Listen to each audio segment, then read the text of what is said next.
Sa baryo ng San Isidro, isang maliit at liblib na pamayanan sa gilid ng bundok at tabing ilog, namumuhay si Orlan, isang mahirap na magsasaka.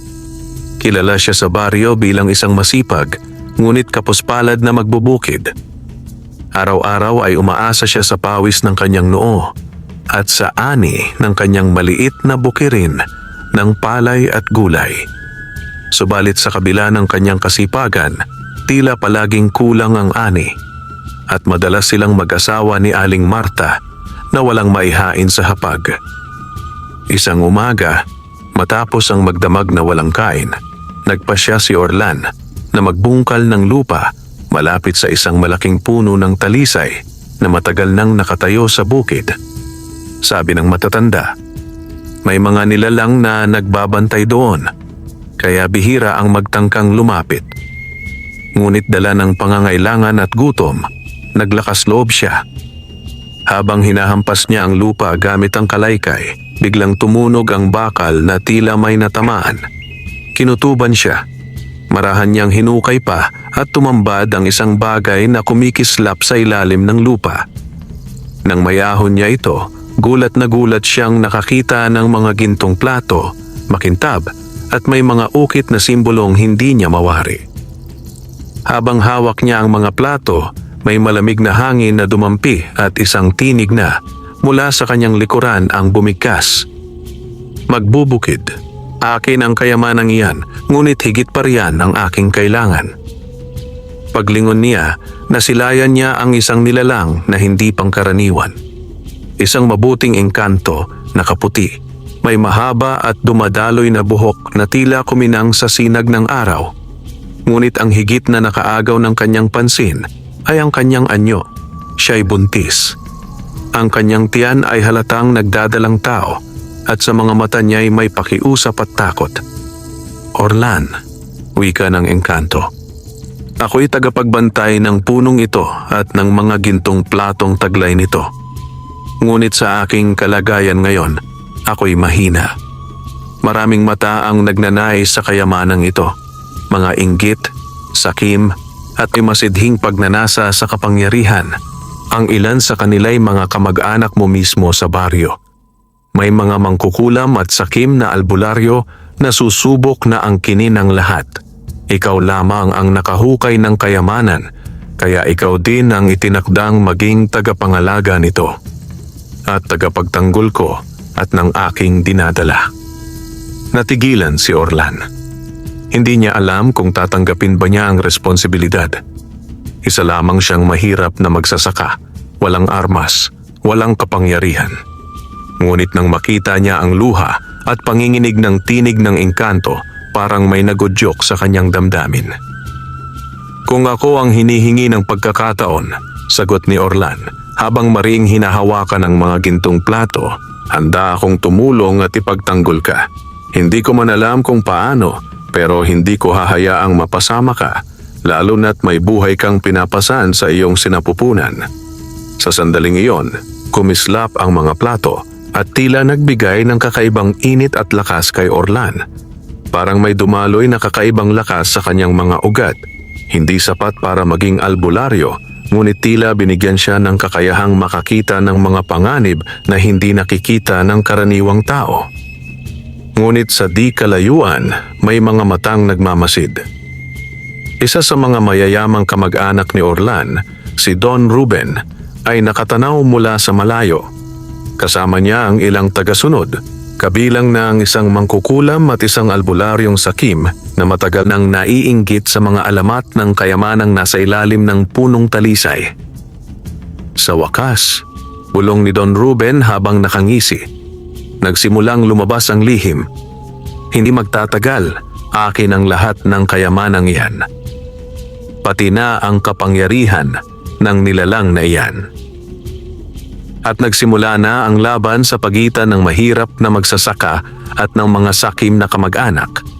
Laban na magpapasya hindi lamang sa kinabukasan ng kayamanan, kundi pati na rin sa buhay ng isang buntis na engkanto at ng sanggol na kanyang pinapasan. Kinagabihan, humangin ng malamig sa baryo ng San Isidro. Parang may bulong ang hangin sumasayad sa bubong na pawid ng kubo ni na Orlan. Sa loob, nakaupong nakayuko si Aling Marta. Pinipisil ang laylayan ng kanyang lumang saya habang pinapakinggan ang kwento ng asawa, ang punong talisay, ang buntis na engkanto at ang mga gintong plato na may ukit na mga simbolo. Orlan, mahina ngunit matatag na sabi ni Marta. Kung totoo ang lahat ng iyan, hindi tayo maaaring umasa lang sa lakas ng loob. May mga taong mas makapangyarihan at mas sakim kaysa gutom. Dapat tayong mag-ingat. Ipinatong ni Orlan sa lamesang kawayan ang isang gintong plato, nakabalot sa lumang katsa. Kumikinang iyon kahit sa ilaw lamang ng gasera. Parang may diwa ang mga plato, bulong niya. Kanina nang hawakan ko, parang may dumaloy na init sa akin. At nang umalis ako sa talisay, naramdaman kong sinusundan ako. Pero wala akong nakita. Nagkatinginan sila. Nilingon ni Marta ang kanilang anak na natutulog sa banig. Kung ganyan, wika niya, ipagbukas natin ng landas ang kabutihan. Walang masama sa pagdarasal. Sabay silang lumuhod at nagdasal sa harap ng munting altar. Krus na kahoy, ilang dahon ng ruda sa bote, at isang pirasong asin sa mangkok. Sa labas, narinig ang tiktik ng mga kuliglig at ang makupad na pagaspas ng mga dahon ng saging. Ngunit sa likod ng mga tunog na iyon ay may mas marahang ugong. Parang buntong hininga ng masukal na gabi.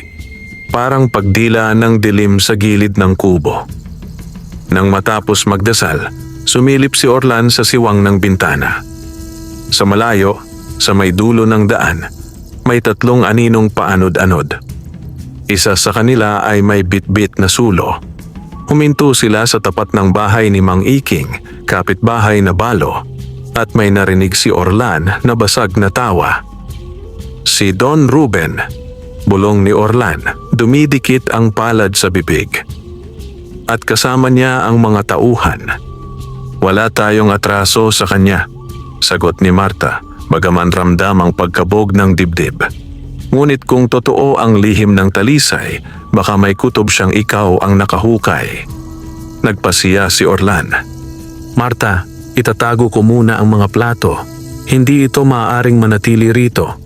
Kinuha niya ang katsa at ipinasok sa ilalim ng sahig, sa pagitan ng mga kawayan na may pinakabutang saksakan, isang tagong lungga kung saan dati nila iniiwan ang kaunting bigas.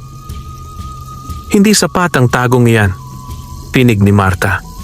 Kapag may mangkukulam, naaamoy nila ang anito ng ginto at sinaunang ukit. Bumalik sa isip ni Orlan ang anyo ng engkanto. Ang malumanay na muka, ang buntis na tiyan, ang pakiusap sa mga mata.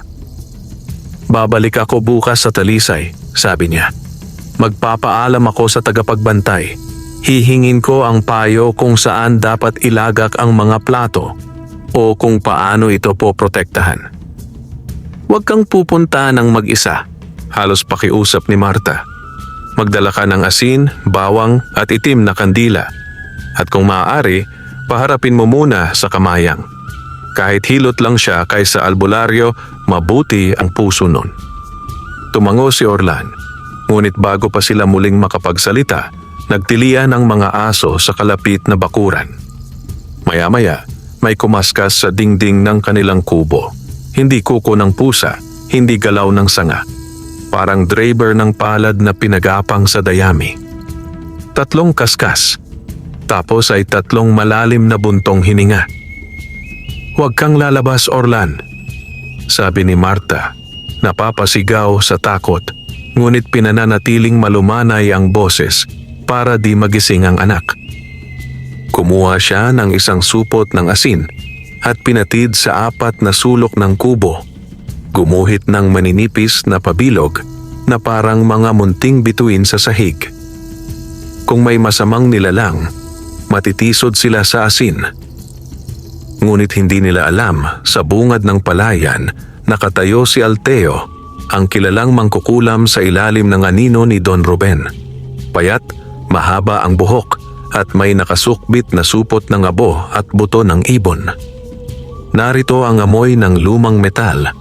Anya sa gitna ng gabi, kumikintab ang mga mata. Ang apoy ng sulo, ilapit.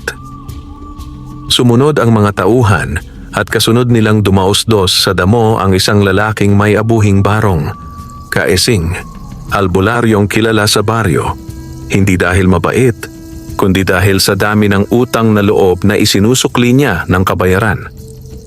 Marami ang nagsasabing tumatanggap ito ng kapangyarihan kapalit ng pabor sa mga may kaya. Alteo, wika ni Kaesing, pasulyap-sulyap sa kubo ni na Orlan. Huwag kang padalos. May bantay ang bahay na iyan.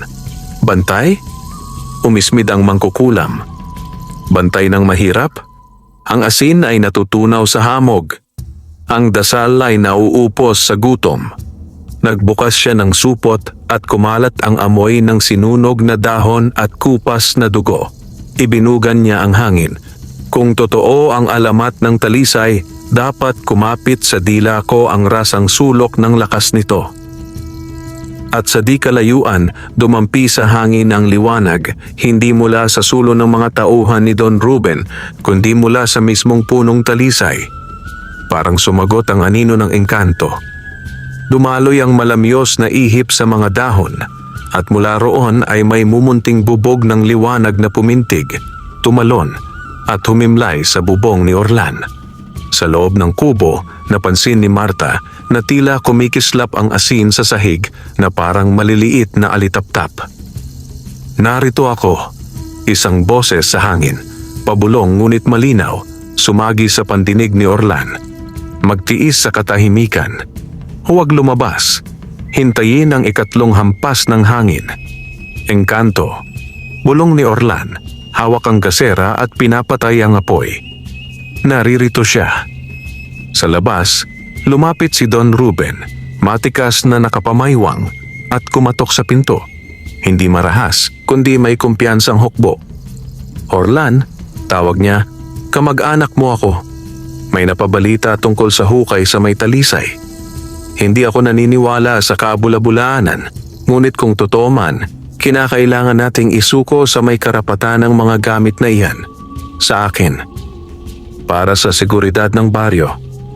Hindi sumagot si Orlan. Tumingin siya kay Marta. Nakita niya ang takot, pero kita rin ang tapang sa mga mata nito. Huwag kang magbukas. Pakilala ka, singhal ng isang tauhan sa labas. O gigibain namin ang dingding? Sumipol ang hangin, isang hampas. Kumalansing ang kawayan. Tila umusad ang oras, bawat segundo ay matalim. Muling kumislap ang asin sa sahig at parang may manipis na belo ng liwanag na yumakap sa kanilang kubo. Ikatlo, bulong ni Orlan, binibilang ang pagaspas. Isa pa muli dumaluyong ang hangin. Ikalawang hampas. At gumewang ang kawayan ng bintana. Sa pangatlo, may marahang lagitik na narinig mula sa ilalim ng lupa, para bang nagbukas ang isang lihim na suliranin sa pusod ng talisay. Ngayon, wika ng boses ng engkanto, ibulong mo ang pangalan mo sa plato at ang pangako mo. Nanginginig na inilabas ni Orlan mula sa lungga sa sahig ang isang plato, marahang tinanggal ang katsa. Idinikit niya ang labi sa malamig na ginto at mahinang bumigkas. Ako si Orlan, magsasaka. Ipinapangako kong ipagtatanggol kita, bantay ng talisay at ang buhay na karga mo. Sa iglap na iyon, umalon ang init mula sa plato, kumalat sa braso ni Orlan at tumindig ang balahibo niya. Ang mga ukit na simbolo ay parang umikot, mga dahon, tubig, at mga bituin, at muling umidlip na parabang may narinig na tugon. Ang gasera, kahit patay, ay parang nagbigay ng munting ningas na humaplos sa mga gilid ng kubo.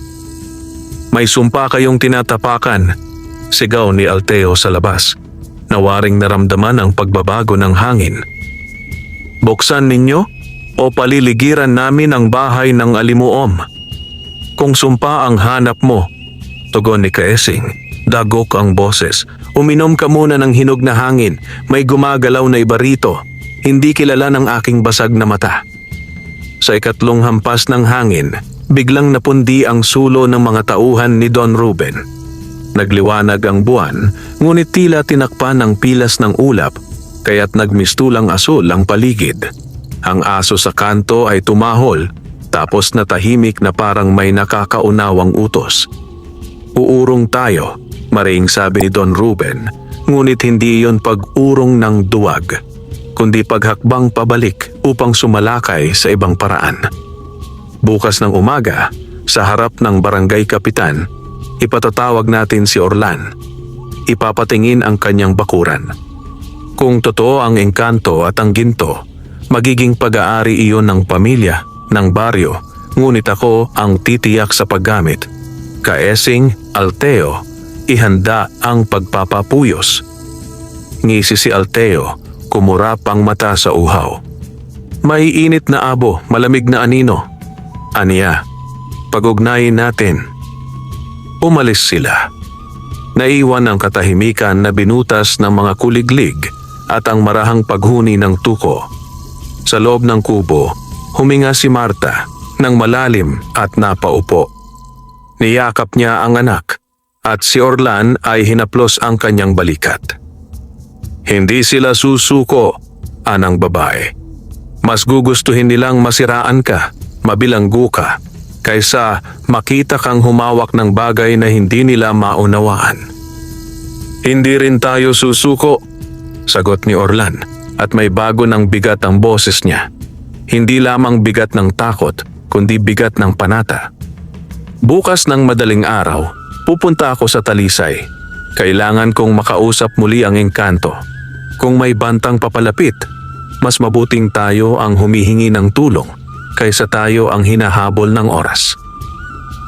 Pagsikat ng liwanag, bago pa magkulay rosas ang ulap sa silangan, tumungo na si Orlan.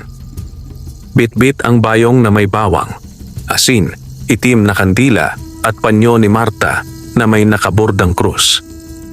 Ang damo sa pilapil ay basa pa at bawat hakbang ay may tunog na siksik ng hamog. Sa lilim ng punong talisay, naghihintay ang engkanto, maputla ang ngiti, ngunit nagliliyab ang kabutihan sa mga mata. Mas bilog na ang tiyan, parang sa loob ay may munting liwanag na kumikirot tuwing umihip ang hangin. Narinig ko ang nilalang sa dilim, wika ng engkanto. Ang tinig ay tila tugtog ng basyong kampana, mahina ngunit umaabot sa buo. May mangkukulam at albularyo na may inggit sa kapangyarihang hindi nila maangkin. Ang inaasam nila ay hindi lamang ginto, kundi ang selyo ng mga plato, ang panata ng tagapangalaga. Paano ko iyon mapapanatili? Tanong ni Orlan. Wala akong kapangyarihan. Magsasaka lang ako. Hindi mo kailangan ang kapangyarihan na ninanakaw, sagot ng engkanto. Ang kailangan mo ay kapangyarihang ipinagkakaloob at pinangangalagaan. Makinig ka.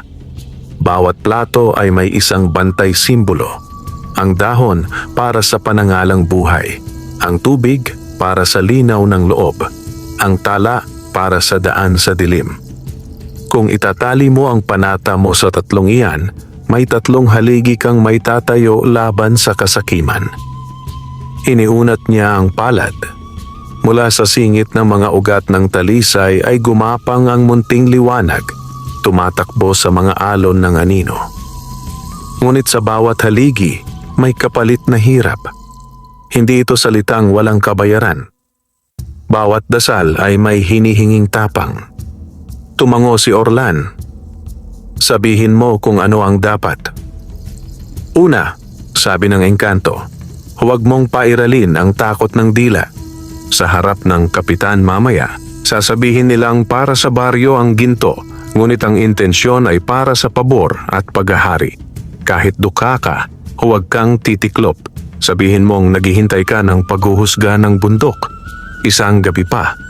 At kung lumipas ang isang gabi na walang masamang senyales, saka mag-uusap. Sa ganitong paraan, bibili ka ng oras. Pangalawa, itinaas ng engkanto ang kamay at pumaswit ang hangin. Isukbit mo ito. Mula sa ugat ng puno ay may lumitaw na sinulid na ginto, kay nipis. parang sinag ng araw na pinilas. Itahi mo sa laylayan ng panyo ni Marta. Kapag lumapit ang halimuyak ng kulam, sisikip ang sinulid na yan at magbabalita sa balat. Inabot ni Orlan ang sinulid at marahan iyong inipit sa pagitan ng daliri. Malamig, ngunit may pulso. At ang pangatlo? Pangatlo, huminga ng malalim ang engkanto at sa saglit na iyon ay tumibok ang kanyang sinapupunan na parang may munting kampanilyang tumunog. Kung duduguin ang lupa sa paanan ng talisay ngayong gabi, kung may hayop o taong magtatangkang mag-alay para guluhin ang selyo, ibalik mo sa hating gabi ang isang plato sa bunganga ng ugat. Ibulong mo ang pangalan mo at pangalan ko na ngayong alam mo na, at itinikit niya ang labi sa tainga ni Orlan at marahang binigkas ang pangalang iyon, matamis at sinauna, na agad namang naglaho sa hangin tulad ng usok. Napaurong si Orlan, namamangha. Makapangyarihan ang pangalang iyan, wika niya. Parang kumalansing sa loob ng dibdib ko. Pangalan ko iyon, at pangalan din ng anak ko, sagot ng engkanto, dumampi ang palad sa tiyan. Kung sino man ang maghangad ng lakas, babanga sila sa dalawang pangalan, ngunit Orlan, at bahagyang nagdilim ang kanyang tinig, hindi sila titigil. Ang mangkukulam ay mangangarap ng dugo. Ang albularyong sakim ay mangangarap ng pingga para buhatin ang liwanag mula sa lupa. At ang kamag-anak mong mayaman, mangangarap siya ng kapangyarihan na walang halagang kabayaran. Hindi sila makukuha ang wala nilang dinadala, tugon ni Orlan, humihigpit ang kamao. Kung ang kabayaran ay tapang, iyon ang dala ko. Sa baybaying iyon ng umagang kulay abo, nagtapos ang usapan at naglakad si Orlan pabalik, tanga ng mga bilin at ang sinulid na ginto. Sa di kalayuan, nakasalubong niya si Kamayang, ang hilot na may mabait na titig. Anak, sabi ni Kamayang, napanaginipan kita kagabi. May hawak kang bilog na sinag. Huwag kang matakot sa kapitan mamaya. Kung hihingin mo, pupunta ako roon. Hindi ako albularyo, ngunit marunong akong magsabing tama kung tama. Maraming salamat, Kamayang, sagot ni Orlan, at naramdaman niyang hindi siya nag-iisa. Pagsapit ng umaga, kumalat ang usap-usapang may ipapatawag si Don Ruben sa barangay. Sa harap ng karatula ng barangay hall, nagtipon ng mga tao. May mapanuring tingin, may takot, may inggit, may pagkasabik sa mga alamat na baka magkatotoo sa kanilang harapan. Orlan, sigaw ni Don Ruben, suot ang puting barong at pulidong tsinelas. Para sa kapayapaan, isuko mo sa barangay ang kung anuman ang nakuha mo. Huwag mong pahirapan ang bayan. Humakbang si Orlan, marahan, pero buo ang loob. Kapitan, sabi niya, tumingin sa pinuno ng baryo. Hinihingi ko ang isang gabi. Kung walang masamang senyales sa bundok, kung hindi magdugo ang lupa sa paanan ng talisay, at kung walang mawawalang hayop ngayong gabi, bukas dito haharap ako at bubuksan ko ang pinag-uusapan nating bagay sa paraan na maririnig ng lahat at may pagtatala. Hindi para sa sino man, kundi para sa katotohanan. Luminga ang kapitan, hindi agad nakasagot. Ngunit bago pa siya makapagsalita, umusad si Kaesing, binitbit ang kanyang tungkod at umubo. Kapitan, anya, ang alinlangan ay nagpapalago ng lason. Ang gabi ay kulambong nagtatago ng dilim. Bakit pa maghihintay? Dahil sa batas ng bayang may bait, sagot ni Kamayang mula sa gilid, lumapit at pinatong ang kamay sa balikat ni Orlan. Isang gabi para sa katibayan. Kung may masamang nilalang, lalabas iyan sa gabi. Kung may mabuting tagapagbantay, mananatili ang tahimik. Nagkatinginan ang mga tao. Sa dulo, napangisi si Alteo, ngunit nanahimik. Si Don Ruben ay humalukip-kip, kumislap ang mata at nagkunwaring mapayapa. Sige, anya, isang gabi. Bukas ng umaga, haharap ka rito. At kung may itinatago ka, hindi lamang lupa ang dudugo.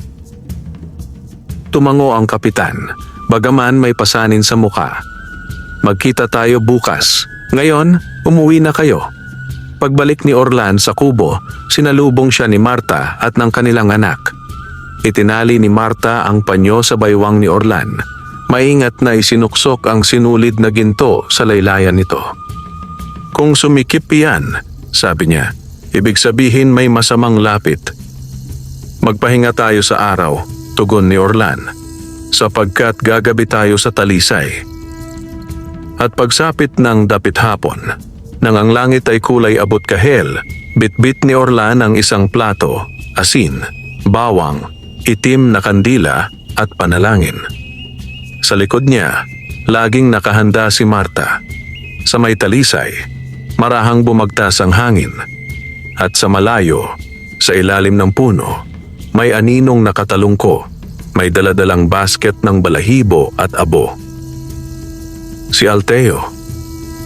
Napangiwi ang gabi, at ang lupa tila nakiramdam kung may dugo bang ibubuhos o may panata bang isusulat muli sa ginto. Habang papalubog ang araw at nangingitim ang gilid ng kalangitan, dumating si Orlan at Marta sa lilim ng punong talisay. Kasama nila ang isang gintong plato na nakabalot sa katsa, isang supot ng asin, ilang piraso ng bawang, at itim na kandilang dala ng kanyang asawa. Tila ba bawat hakbang nila ay sinusubok ng hangin. Malamig, malagkit, at mabigat na parang may inaabangang paglapastangan. Orlan, bulong ni Marta habang mahigpit ang hawak sa braso ng asawa, nariyan si Alteo. Itinuro niya ang isang aninong nakatalungko sa ugat ng puno, may hawak na basket na puno ng balahibo at abo. Ang mata ng mangkukulam ay kumikislap sa dilim, parang nag-aalab na baga. Hindi siya nag-iisa, dagdag ni Orlan, at tama siya, sapagkat sa kabilang gilid ng puno ay naroon si Kaesing, nakatayo, may tungkod na inuukit ng kanyang mga daliri. Tahimik itong nagmamasid, parang naghihintay ng utos mula sa di nakikitang Panginoon. Sa di kalayuan, nakatayo si Don Ruben, nakadamit ng puting barong at may kasamang mga tauhan. Ang mga tao ay nagmamasid rin mula sa dulo ng daan. Ang ilan ay natatakot, ang ilan ay sabik sa kaguluhan. Ang gabi, sigaw ni Don Ruben, ay magsisilbing hukom. Kung totoo ang engkanto, kung totoo ang yaman, siya'y lilitaw. Ngunit kung ikaw, Orlan, ay nagsisinungaling, duduguin ang lupa at ikaw ay isusumpa ng sariling panata mo. Hindi sumagot si Orlan. Itinabi niya si Marta at marahang lumapit sa puno. Inilatag niya ang gintong plato sa ugat at naglagay ng asin sa paligid nito, parang maliit na bakod ng liwanag. Isinindihan ni Marta ang itim na kandila at ang apoy nito'y kulay asul, hindi dilaw. Magbabantay ako, bulong ng engkanto sa isip ni Orlan, boses na parang dumaan sa hangin. Ngunit ikaw ang magsasalita, ikaw ang magiging sandata. Biglang gumalaw si Alteo. Kinuha niya mula sa basket ang isang itim na manok. Humuni itong malakas, wari nagmamakaawa. Ngunit walang awa ang mangkukulam. Agad niyang pinugutan ng ulo ang hayop gamit ang matalim na bato. Ang dugo'y tumilapon at itinapon niya ito sa lupa, direkta sa bakuran ng asin na inilatag ni Orlan. Sa dugo ng manok, bumangon ka, anino ng lupa, sigaw ni Alteo, sabay-saboy ng abo. Ang mga tao sa malayo'y napasigaw. Ang ilan ay nagsignong ng krus at ang mga bata ay napaiyak. Sa puntong iyon, umalon ang lupa sa paligid ng talisay, para bang may naglalagos na buhay mula sa ilalim. Walang bisa ang asin laban sa alay ng dugo. Tawa ni Alteo, nanginginig ang tinig. Huminog na ang gabi, ibigay mo na, Orlan. Ngunit bago pa man makalapit ang dugo sa plato, biglang nagningning ang ukit nito. Ang mga simbolo ng dahon at tubig ay nagliwanag at tila tinanggihan ng lupa ang dugo. Hindi ito sumipsip, bagkus ay bumalikwas, lumabas mula sa lupa at tumilapon pabalik kay Alteo. Nabahiran ng sariling dugo ang kanyang damit at mukha at napatras siya sa gulat. Hindi lahat ng dugo'y tinatanggap. Tinig ng engkanto, malinaw at malamig, dumaloy sa paligid. At mula sa hangin ay lumitaw ang kanyang anyo. Maputlang babae, nakaputing saya, malaki ang tiyan at tila baliwanag ng buwan ang bumabalot sa kanyang katawan. Napamulagat ang mga tao. Ang ilan ay lumuhod, ang iba na may napaatras. Ngunit hindi si Don Ruben. Humakbang siya, tinitigan ng engkanto na may halong pagnanasa at pagkasabik. Akin ang kayamanang iyan, anya. Akin ang kapangyarihan ng selyo. Orlan, kamag-anak, hindi mo ako matatalo. Kahit pa may patnubay ng mga nilalang, mas malakas ang dugo ng tao na may yaman at kapangyarihan. Sa likod niya, ngumisi si Kaesing at inilabas ang isang maliit na bote ng pulang likido. Galing ito sa 17 pasyente na kinuha ko ng dugo noong mga nakaraang taon. Wika niya, pinaghalo-halo sa iisang sisidlan. Kapangyarihang ipon ng maraming buhay. Ito ang magpapayuko sa kahit engkanto. Bago pa man maitapon ni Kaesing ang laman ng bote, mabilis na sumigaw si Marta. Orlan, hawakan mo ang plato. Banggitin mo ang pangalan niya. Walang pag-aatubili. Hinawakan ni Orlan ang gintong plato at ibinulong ang pangalan ng engkanto. Ang sinaunang pangalang ibinulong nito sa kanyang tainga kagabi. Sa iglap na iyon, kumislot ang lupa at isang malakas na hangin ang dumapo mula sa punong talisay. Nabuwal ang mga sulo ng mga tauhan ni Don Ruben at ang bote ni Kaesing ay nabitawan, nabasag sa bato. Ang pulang likido'y kumalat, ngunit imbes na maging sandata, iyon ay naging abo na dinilaan ng hangin. Hindi ninyo mauunawaan, wika ng engkanto, nakatingin sa kanila. Ang selyo ay hindi para sa kasakiman, kundi para sa pag-iingat ng buhay. Ngunit ngumisi si Don Ruben. Bukas pa rin ang hukom ng kapitan. Bukas, sa harap ng lahat, ilalantad ko ang kasinungalingan mo, Orlan. Maghahanda ako ng saksi. Maghahanda ako ng batas. Hindi rito nagtatapos. At siya'y umalis kasama ng kanyang mga tauhan, bagaman nanginginig ang muka sa galit. Sumunod si Kaesing at Alteo, parehong napahiya, ngunit parehong uhaw pa rin sa pagkakataong makabawi. Naiwan si Orlan, si Marta, at ang engkanto. Tahimik na lumapit ang babae, hinawakan ang kamay ni Orlan at nagsalita. Ngayon ay simula pa lamang. Sa bawat pagsubok, lalong lalakas ang kanilang pagnanasa. Ngunit sa bawat panata mong tinutupad, lalong titibay ang ugnay mo sa mga plato. Huwag kang bibitiw, Orlan. Ang buhay ko at ng anak ko ay nasa iyong mga kamay. At sa gabing iyon, sa ilalim ng punong talisay, nanumpa si Orlan na hindi niya hahayaang maagaw ang kayamanan at ang kapangyarihang ipinagkatiwala sa kanya. Ngunit sa kanyang dibdib, ramdam niyang paparating na ang mas mabigat na laban. Hindi lamang laban sa mga mangkukulam at sakim, kundi laban din sa takot ng kanyang sariling puso. Kinabukasan, bago pa sumikat ang araw, nagtipon na ang mga tao sa barangay hall ng San Isidro. Ang balita tungkol sa gintong plato, sa buntis na engkanto, at sa misteryosong liwanag sa ilalim ng punong talisay ay kumalat na parang apoy sa tuyong palayan. Mula sa malalayong sityo, nagdatingan ang mga kapitbaryo. Dala-dala ang kanilang mga haka-haka. Ang ilan ay naniniwala kay Orlan. Ang iba naman ay natatakot na baka malasin ang buong baryo kung hindi agad masupil ang lihim na iyon. Si Kapitan Nestor, isang matandang leader na may mabigat na mukha, ay nakaupo sa gitna ng entablado. Sa tabi niya, nakaupo si Don Ruben, nakabarong puti, may malapad na sombrero at nakangising parang siya ang tunay na pinuno. Sa kanan naman, nakatayo si Kaesing na may tungkod at sa kaliwa ay si Alteo, payat na mangkukulam, nakayuko ngunit palihim na nakangisi habang hinihimas ang supot ng abo sa kanyang baywang. Dumating si Orlan kasama si Marta at ang kanilang anak. at agad silang sinundan ng tingin ng lahat.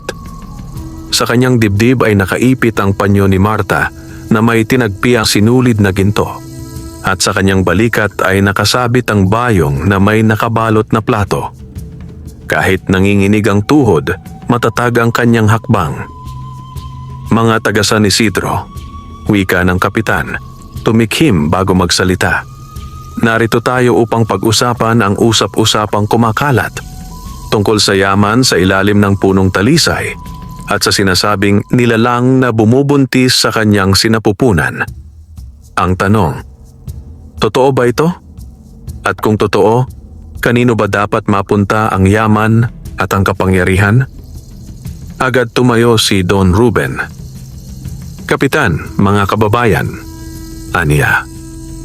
Ako'y hindi nagtatangkang manira sa kamag-anak kong si Orlan. Ngunit sa ating lahat, alam nating siya'y isang mahirap na magsasaka.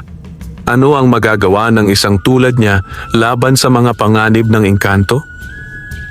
Hindi ba't mas makabubuting ipasa sa akin ang yaman at kapangyarihan?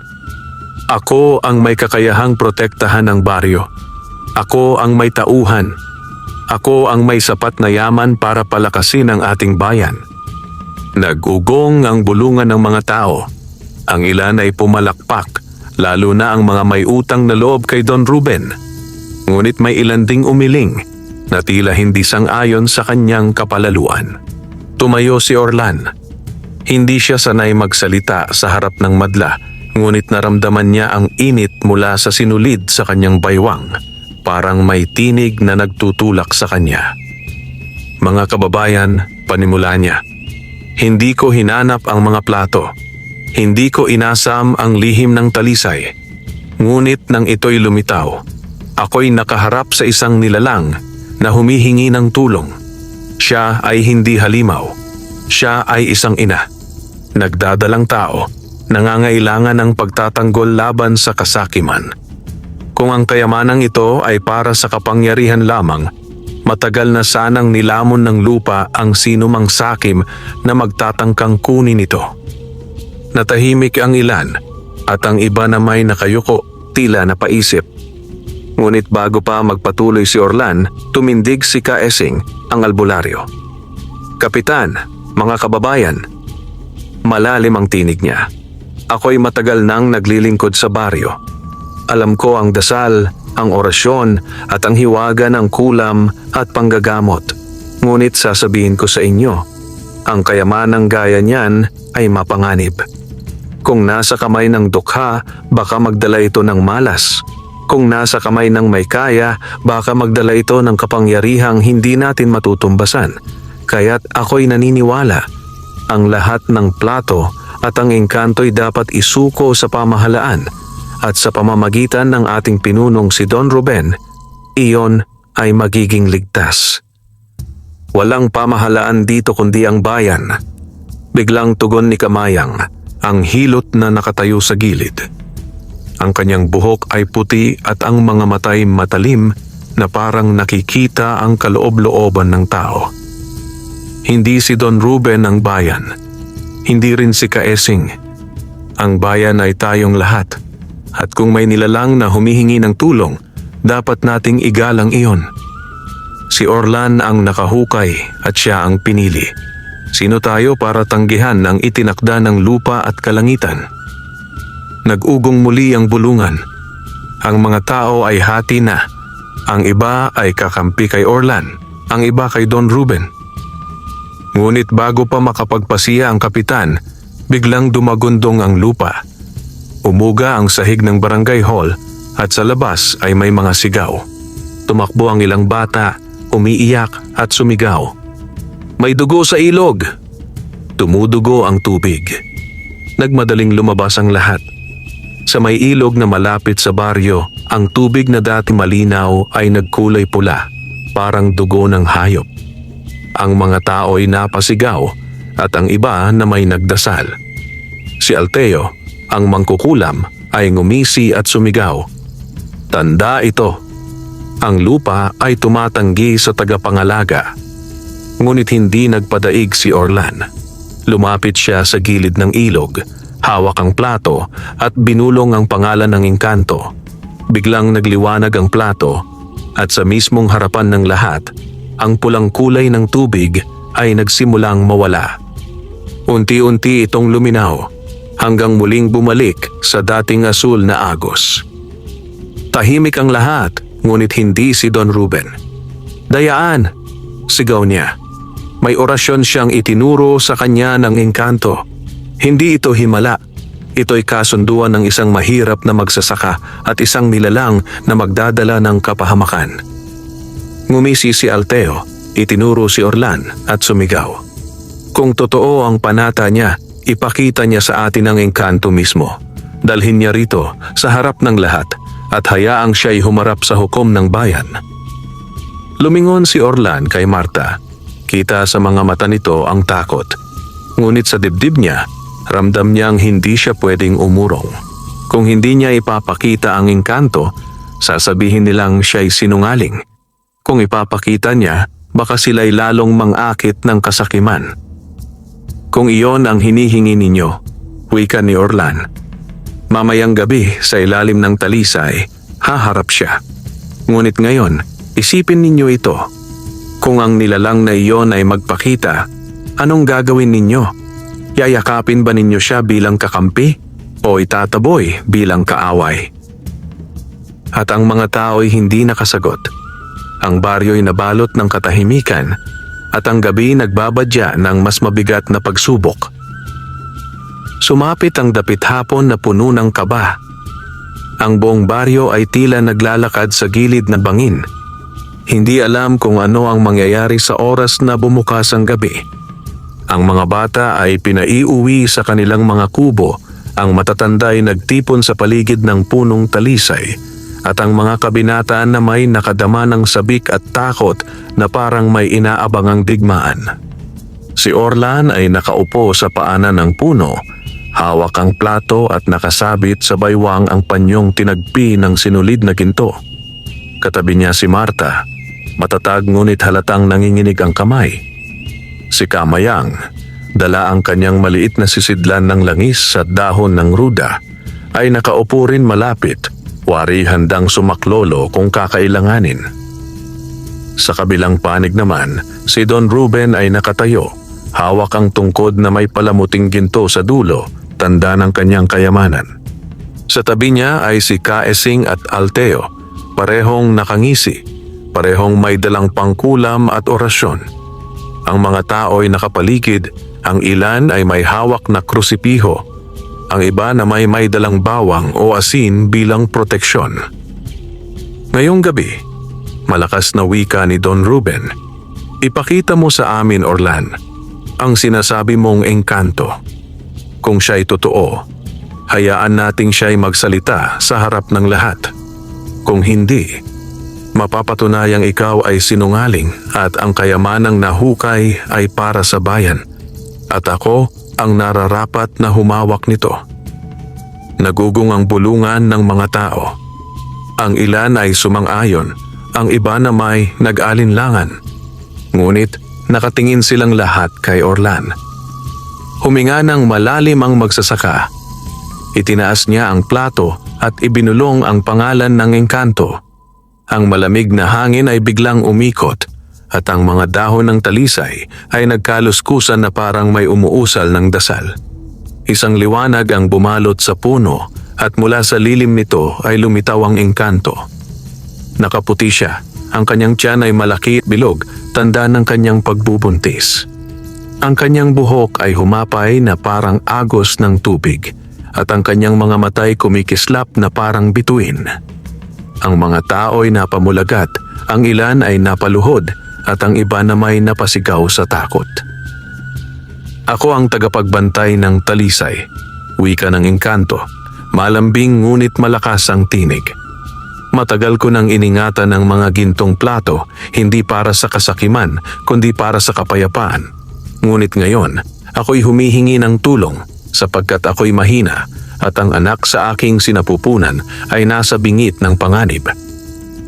Tahimik ang lahat. Ang mga tao'y tila nahipnotismo ng kanyang tinig. Ngunit hindi si Don Ruben.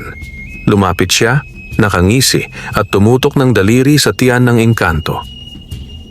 Kung totoo ang sinasabi mo, ibigay mo sa akin ang kapangyarihan ng mga plato. Ako lamang ang may kakayahan na protektahan ang baryo. Hindi isang dukha, hindi isang magsasaka, kundi ako na may yaman at lakas. Ngunit bago pa makalapit si Don Ruben, biglang lumiwanag ang sinulid sa baywang ni Orlan. Uminit ito, sumisikip na parang nagbabadya ng panganib. Agad niyang iniharang ang kanyang katawan, pinigil si Don Ruben at tumingala sa engkanto. Huwag kang matakot, wika ng engkanto. Ang iyong panata ang aking kalasag. Sa iglap na iyon, kumidlat sa malayo at dumagundong ang langit. Ang mga tao'y napasigaw at si Alteo ay agad na naglatag ng abo sa lupa, umaawit ng mga salitang hindi mawari. Si Kaesing naman ay nag-ukit ng mga orasyon sa hangin gamit ang kanyang tungkod at ang paligid ay biglang nagdilim kahit maliwanag pa ang buwan. Ngayon natin subukan, sigaw ni Alteo, kung ang tagapangalagay talagang may lakas laban sa dugo at kasakiman. At sabay nilang inihagis sa lupa ang mga alay, dugo ng itim na manok at bote ng pinagsamang dugo ng mga tao. Dumaluyong ito sa direksyon ng engkanto, parang alon ng dugo na gustong lamunin ang kanyang anyo. Ngunit muling kumislap ang plato sa kamay ni Orlan. Ang mga simbolo ay nagningas, dahon, tubig at tala. Ang alon ng dugo ay tumilapon pabalik, tumama kay Alteo at Kaesing. Napasigaw sila sa sakit at ang kanilang mga balat ay tila sinunog ng sariling kulam. Hindi lahat ng dugo ay tinatanggap. Muling wika ng engkanto, malamig ngunit matatag. Natahimik ang lahat, ngunit muling nagsalita si Don Ruben. Galit na galit. Hindi pa tapos ang lahat.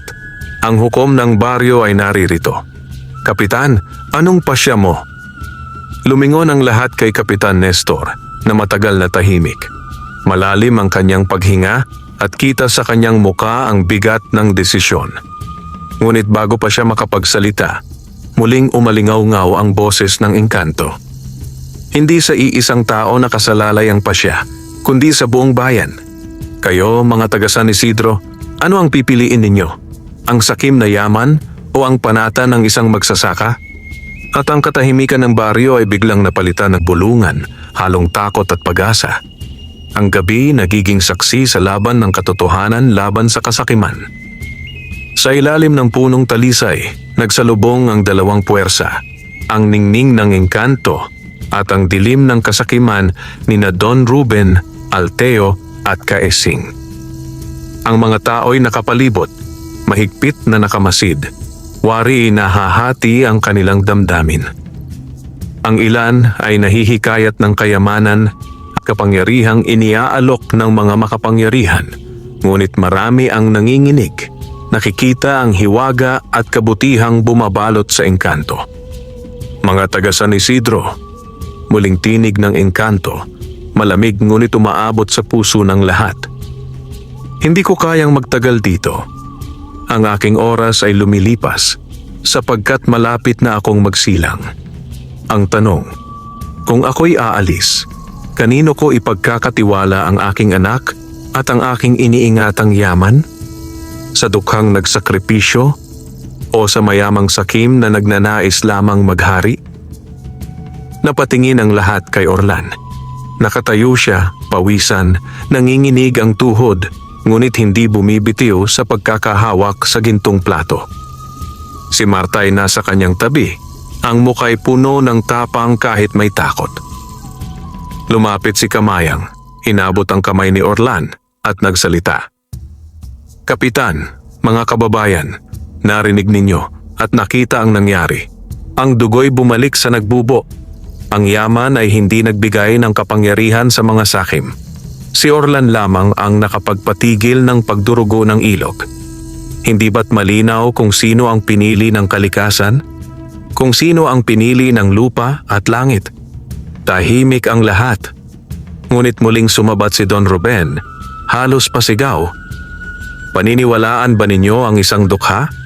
Paniniwalaan ba ninyo ang isang walang pinag-aralan? Kung ako ang hahawak ng kayamanan, makakabili ako ng mga bagong kalsada, makapagpapatayo ng kapilya at maiaangat ang baryo sa kahirapan.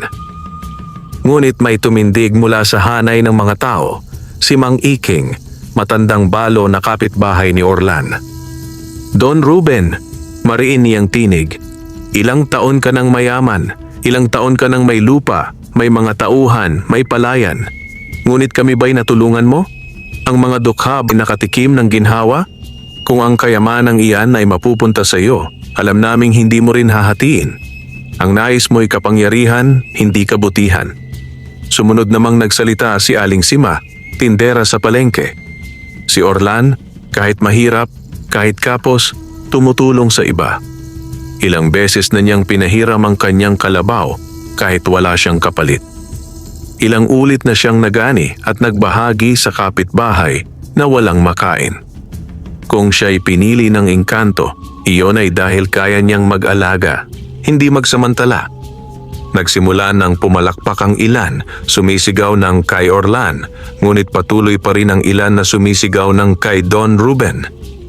Naging hati ang baryo, parang dalawang apoy na naglalaban sa iisang puso. Kapitan, wika ni Don Ruben, tumitig kay Kapitan Nestor. Ang bayan ay naguguluhan. Ikaw ang dapat humatol. Sino ang dapat pumalit bilang tagapangalaga? Mabigat ang muka ng kapitan, parang bato sa ilalim ng ilog. Tahimik siyang nakamasid kay Orlan, pagkatapos ay kay Don Ruben. Maya-maya ay tumikim siya at nagsalita. Hindi ako hukom ng kalikasan. Ang pasya ay hindi sa akin, kundi sa ating lahat. Kung sino ang tunay na hahawak ng panata, iyon ay dapat magpakita ng tapang, hindi lamang salita. Nag-ugong ang bulungan. Ano ang ibig mong sabihin, Kapitan? Tanong ni Kaesing, nakataas ang kilay. Isang pagsubok, sagot ni Kapitan Nestor. Mamayang hating gabi, sa ilalim ng punong talisay, parehong haharap si Orlan at si Don Ruben. Haharap sila sa hiwaga ng plato at ng engkanto. Kung sino ang tatanggapin ng talisay, siya ang magiging tunay na tagapangalaga. At lahat ng bayan ay magiging saksi. Napangisi si Don Ruben. Kung gayon, tinatanggap ko ang hamon. Wala kang laban, Orlan. Ngunit tumingin si Orlan sa kanyang asawa at sa engkanto at marahan niyang tumango. Kung iyan ang hinihingi ng bayan, haharap ako. Hindi dahil gusto kong maghari, kundi dahil ayokong masaktan ang ina at ang anak na kanyang pinapasan. Lalong nag-ingay ang mga tao. Ang ilan ay sumigaw ng suporta, ang iba na may nag-alala sa kahihinatnan. Ang baryo'y tila hinati ng isang matalim na tabak. Samantala, sa lilim ng gabi, naramdaman ng engkanto ang pagkirot sa kanyang tiyan. Lumapit siya kay Marta, mahina ang tinig. Ang oras ng aking panganganak ay dumarating. Kung magtatagumpay si Orlan, ligtas ang aking anak. Ngunit kung magwawagi ang kasakiman, baka sa mismong pagsilang ko'y malugmok sa dilim ang aking sanggol. Niyakap siya ni Marta at bumulong. Huwag kang mag-alala. Lalaban kami hanggang sa huli. At nang tumila ang bulungan ng mga tao, nagpasya ang kapitan. Ngayong gabi, hating gabi, sa lilim ng talisay, maghaharap ang dalawang panig. Ang bayan ang magiging saksi at walang makakatakas sa pasya ng kalikasan. Dumating ang oras ng pagsubok. Ang hating gabi ay tila may dalang bigat sa hangin. Ang mga kuliglig ay natahimik. Ang mga aso'y walang kahol. At kahit ang hangin ay parang nagpipigil ng hininga. Sa paligid ng punong talisay, nagtipo ng buong baryo, nakapalibot na parang mga aninong naghihintay ng hatol ng langit. Sa gitna ay naroon si Orlan, hawak ang gintong plato, nakapulupot sa baywang ang panyong tinagpi ng sinulid na ginto. Katabi niya si Marta, mahigpit ang kapit sa kamay ng asawa. Sa kabilang dako naman ay si Don Ruben, nakasuot ng makintab na barong, may dalang gintong tungkod at nakangising parang tiyak na ang kanyang panalo. Ngayon, malakas na wika ni Kapitan Nestor, nakatayo sa harap ng lahat. Ipinapatawag natin ang kalikasan at ang tagapagbantay ng talisay upang magpasya kung sino ang tunay na dapat humawak ng panata. Itinaas ni Orlan ang plato at binigkas ang pangalan ng engkanto. Agad na kumulog sa kalayuan at ang puno ng talisay ay nagbigay ng kakaibang liwanag. Mula sa lilim ay lumitaw ang engkanto, maputi, marikit at may tiyan na bilog na tandaan ng kanyang pagdadalang tao. Ang kanyang muka'y pagod ngunit maliwanag at ang kanyang mga mata'y puno ng awa at takot para sa kanyang anak. "Ako'y narito," sabi niya. Ang tinig ay parang ihip ng hangin at agos ng tubig na nagsasanib. Ang oras ng pagpili ay dumating na. Ang panata ay ibibigay lamang sa may dalisay na puso. Humakbang si Don Ruben. "Ako ang nararapat," sigaw niya. "May yaman ako, may tauhan, may kapangyarihan. Sa akin dapat ipagkaloob ang mga plato. Ako ang makapagliligtas sa baryo laban sa gutom at kahirapan." Ngunit nang akmang hahawakan niya ang plato, biglang kumirot ang sinulid sa baywang ni Orlan. Sumikip ito na parang apoy na dumidikit sa balat. Kasabay nito, kumidlat at tinamaan ang lupa sa paanan ni Don Ruben. Napaatras siya at ang kanyang muka'y nag-iba. Mula sa ngiti naging takot, ngunit agad din niyang tinakpan ng galit. "Mandaraya!" sigaw niya. "Ginagamit mo ang engkanto laban sa akin." "Hindi ako mandaraya," sagot ni Orlan. Nanginginig ngunit matatag. "Ako'y isang magsasaka, mahirap, ngunit ang aking puso ay handang mag-alaga, hindi magnasa. Kung ang panatay akin, hindi ito para sa akin lamang, kundi para sa buong bayan." Lumapit ang engkanto sa kanila. Inilapit niya ang kanyang palad kay Orlan at sa iglap na iyon, ang plato'y nagningning ng 3 ulit. Una'y kulay berde, tanda ng dahon. Ikalawa'y kulay bughaw, tanda ng tubig. At ikatlo'y kulay pilak, tanda ng tala. Ang liwanag ay umakyat sa katawan ni Orlan at ang kanyang mga mata'y kumislap na parang bituin. Ngunit hindi pa tapos si Don Ruben. Agad siyang sumenyas kay Alteo at kay Sing. "Ngayon!" sigaw niya. Si Alteo ay nagbukas ng sisidlan ng abo at sabay sambit ng orasyon. Ang usok ay bumalot sa paligid at mula roon ay may lumabas na mga aninong parang may itim na aso na may mapulang mata. Si Kaising naman ay naglatag ng mga simbolo gamit ang kanyang tungkod at nagbukas ng bote ng dugo. Ang mga aninoy umatungal at agad na sumugod kay Orlan at sa engkanto. "Hindi ninyo kami madadala," sigaw ni Orlan. Itinaas niya ang plato at ang 3 simbolo'y sabay-sabay na nagningas. Ang mga asong anino ay napaatras parang sinunog ng liwanag. Ang abo ni Alteo'y lumipad pabalik sa kanya, pumasok sa kanyang ilong at bibig, dahilan upang siya'y mabulunan at matumba. Si Kaising naman ay nadaplisan ng sariling dugo at ang kanyang balat ay nagiba ng kulay, nagmistulang tuyong kahoy na unti-unting nagbibitak. Napasigaw ang mga tao, ang ilan ay napaluhod at ang iba na may nagsitakbo palayo. Ngunit ang ilan ay nanatili, pinanood ang laban ng katotohanan laban sa kasakiman. Si Don Ruben, galit na galit, ay sumugod kay Orlan, hawak ang kanyang gintong tungkod na parang sibat. "Kung hindi mo ibibigay, kukunin ko sa pamamagitan ng dugo mo." Ngunit bago siya makasugod, biglang sumigaw ang engkanto na pahawak sa kanyang tiyan. Ang kanyang muka'y namutla at dumaloy ang luha sa kanyang mga mata. "Orlan!" sigaw niya. "Dumarating na ang oras ng aking panganganak." Napatigil ang lahat. Ang liwanag mula sa talisay ay lalo pang nagningning at ang lupa'y umuga. Sa gitna ng kaguluhan, ang tanong ay lumutang sa lahat ng puso.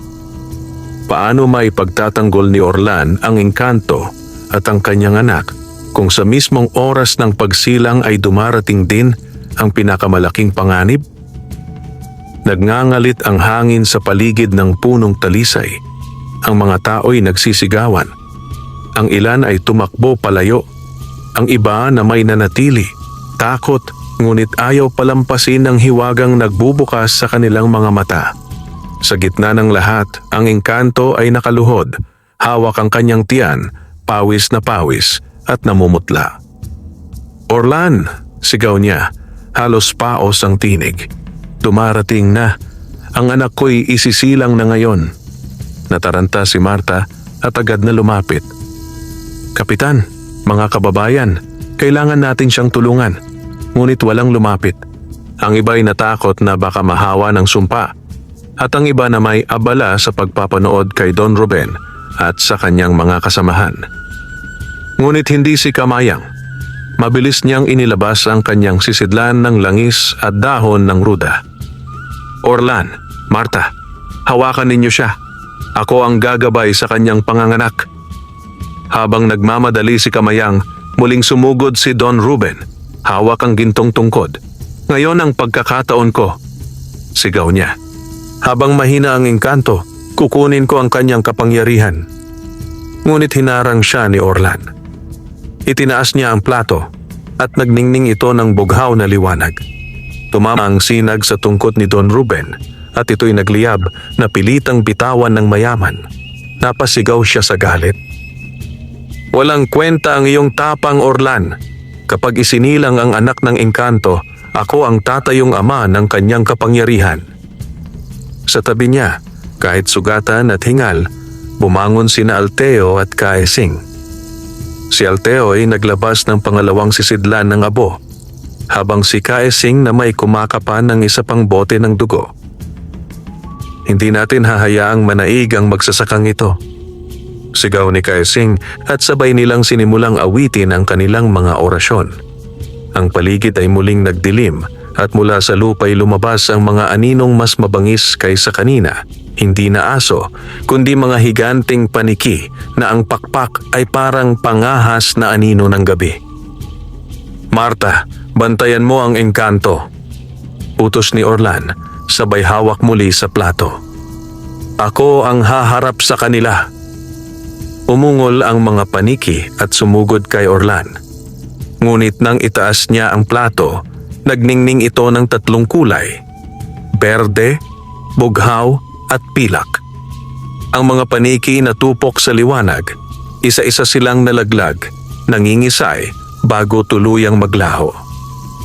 Ngunit habang abala si Orlan, mabilis na sumalakay si Don Ruben. Lumapit siya sa engkanto, nakahandusay at nanginginig sa sakit ng panganganak. Itinaas niya ang kamay upang sapuhin ang kanyang tiyan. "Ako ang magiging tagapangalaga ng batang ito. Hindi mo siya mahahawakan," sigaw ni Marta, sabay hagis ng asin sa mukha ni Don Ruben. Napaatras ang mayaman, ngunit hindi tuluyang umatras. Ang kanyang galit ay lalong nagapoy. "Kapitan!" sigaw ng ilang tao sa paligid. "Pigilan si Don Ruben. Hindi ito tama." Ngunit si Kapitan Nestor ay natigilan, hindi alam kung paano kikilos.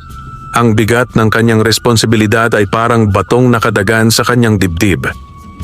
Samantala, ang engkanto ay napasigaw ng malakas at mula sa kanyang tiyan ay lumabas ang isang sinag ng liwanag. Ang batay isinilang, isang sanggol na umiiyak. Ang tinig ay parang kampana na umaalingaw-ngaw sa buong baryo.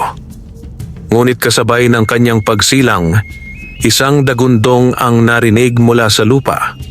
Ang talisay ay umuga at ang mga ugat nito'y kumalat sa lupa, parang mga bisig na yumayakap sa sanggol. Ang plato sa kamay ni Orlan ay nagningning ng mas maliwanag pa kaysa dati at ang tatlong simbolo'y nag-isa, naging isang gintong araw na sumiklab sa buong paligid. "Siya na!" sigaw ng engkanto, kahit halos wala ng lakas.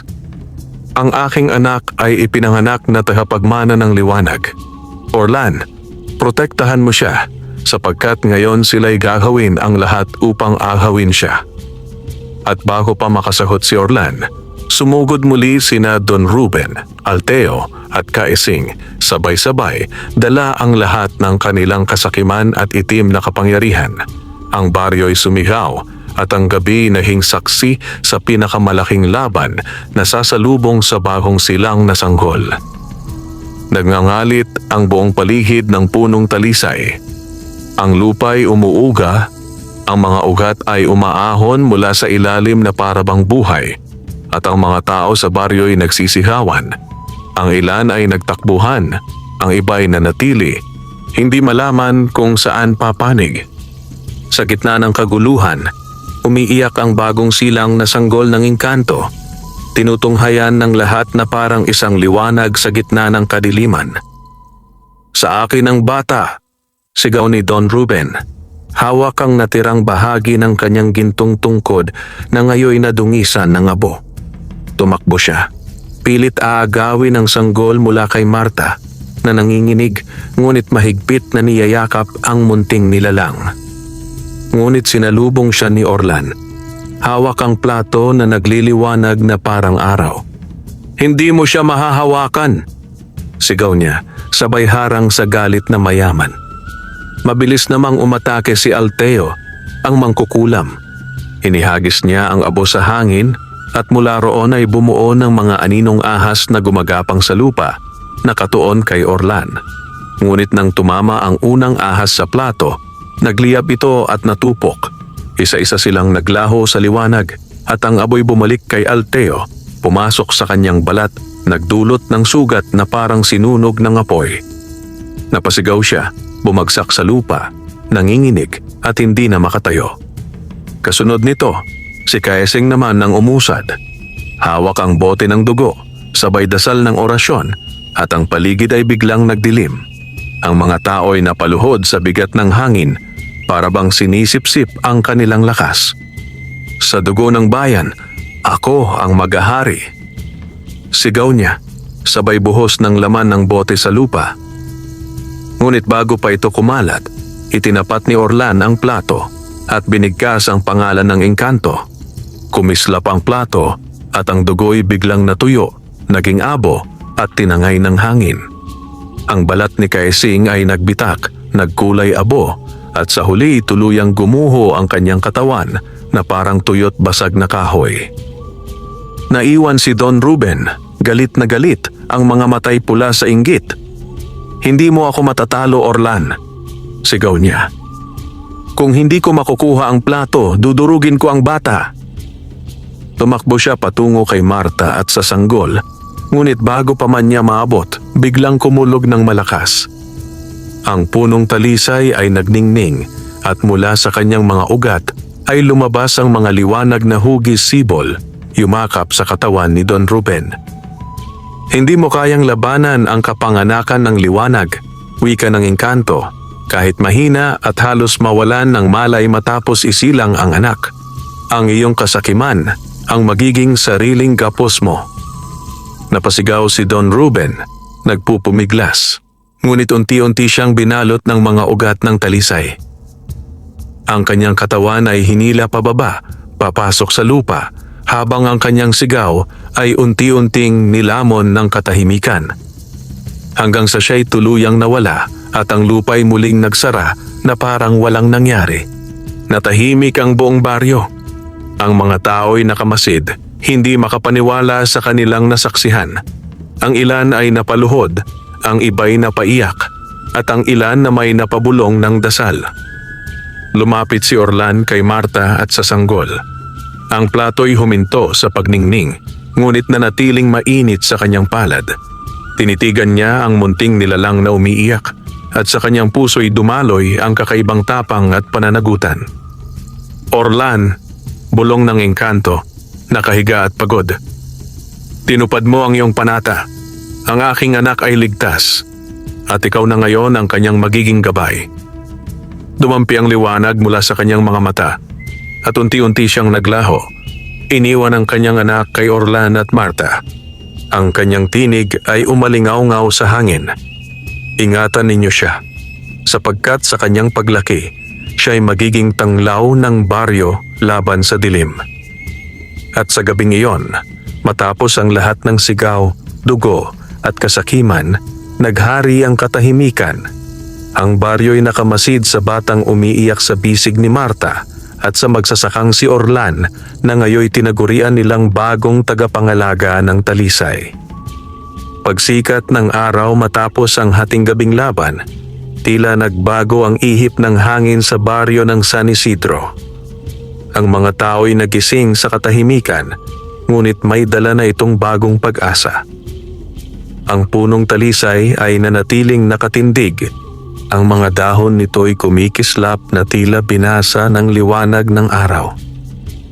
Sa gitna ng baryo, si Orlan ay nakatayo, hawak ang kanyang anak na inampon mula sa engkanto. Nasa tabi niya si Marta at nakapalibot ang mga taga-baryo na nakatingin sa kanila ng may galang at pagkamangha.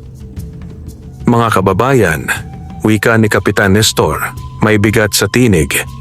Nakita ninyo ang lahat. Ang kasakiman ni na Don Ruben, Alteo at Kaesing ay binalik sa kanila mismo ng kanilang masasamang gawa. Ngunit si Orlan, na wala kundi pawis at panata, ay siyang pinili ng kalikasan at ng engkanto. Ngayon, siya ang magiging bagong tagapangalaga ng ating baryo. Nag-ugong ang bulungan ng mga tao, ngunit ngayon ay may halong paggalang at pagsang-ayon. Ang ilan ay lumapit, yumuko kay Orlan, at ang iba naman ay nagbigay ng pangakong susuporta. Hindi ko ito hiniling, sagot ni Orlan, halos mapaiyak sa bigat ng kanyang salita. Ngunit hindi ko rin tatanggihan ang itinakda sa akin. Ang aking tungkulin ay hindi para sa akin lamang, kundi para sa ating lahat. Ang yaman ng Talisay ay hindi para sa kasakiman, kundi para sa kapayapaan at kabutihan ng baryo. Lumapit si Kamayang, nakangiti at hawak ang sanggol. Ang batang ito, sabi niya, ay hindi lamang anak ng engkanto, kundi anak na rin ng baryo. Lahat tayo ang magiging tagapagturo sa kanya, at lahat tayo ang magiging bantay laban sa dilim. Nagpiesta ang baryo ng araw na iyon, hindi para sa kayamanan, kundi para sa tagumpay ng kabutihan laban sa kasakiman. Ang mga tao'y nagdala ng ani, nagbahagi ng pagkain, at nagtipon-tipon sa paligid ng punong talisay na ngayoy itinuturing nilang banal.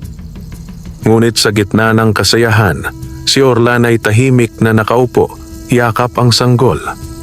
Sa kanyang isip, alam niyang hindi matatapos dito ang laban. Sa paglaki ng bata, tiyak na babalik ang mga banta mula sa dilim. Mga mangkukulam, mga albularyong sakim at marahil ay mas mabibigat pang kaaway. Orlan? Bulong ni Marta, nakatingin sa kanya. Handa ka ba sa bagong buhay na ito? Hindi ko alam. Sagot niya, tinitigan ng sanggol na tulog sa kanyang bisig. Ngunit kung para sa kanya at para sa bayan, lalaban ako hanggang sa huli. At mula sa hangin ay dumampi ang pamilyar na tinig ng engkanto, parang bulong na marahan. Hindi ka nag-iisa. Ang aking anak ay nasa iyo at ang aking lakas ay nasa kanyang dugo. Sa oras ng pangangailangan, magigising muli ang liwanag ng Talisay. Sa umagang iyon, nagsimula ang bagong yugto ng San Isidro.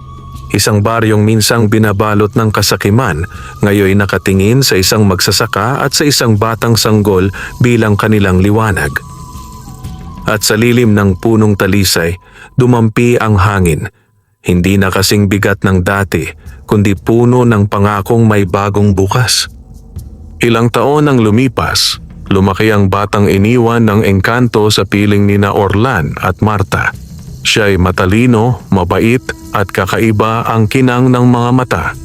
Sa bawat pagtubo ng buwan, tila may liwanag na sumisibol sa kanyang balat at sa bawat unos, parang siya'y pinapakalma ng talisay. Sa baryo ng San Isidro, hindi na nakalimutan ng mga tao ang gabing dumugo ang ilog at dumilim ang langit. Sa halip, ginawa nilang alamat na isinasalaysay sa mga bagong henerasyon, ang kwento ng isang mahirap na magsasaka na pinili ng lupa at ng langit at ng isang engkantong nagtiwala sa kanya upang ipagpatuloy ang panata. At sa bawat bulong ng hangin sa gabi, maririnig ang isang pangako. Hanggat mayroong nagtatanggol sa liwanag, hindi magwawagi ang kasakiman. Wakas,